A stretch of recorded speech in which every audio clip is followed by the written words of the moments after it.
शिर्डीच्या साईबाबा संस्थांमध्ये काम करणाऱ्या कर्मचाऱ्यांना नोकरीवर कायम करण्याचा निर्णय महायुती सरकारने घेतला आहे। तसेच शिर्डी विमानतळाचे नूतनीकरण देखील केले असून आता नवीन विमानतळ बांधण्याची निविदा मंजूर करण्यात आली असल्याची माहिती उपमुख्यमंत्री देवेंद्र फडणवीस यांनी दिली आहे।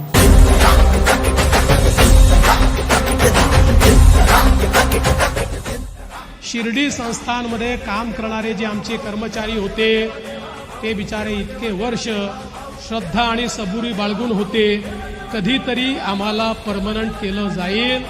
आज आपल्या सरकारने निर्णय घेऊन त्यांनाही परमनंट करण्याचा निर्णय घेतला।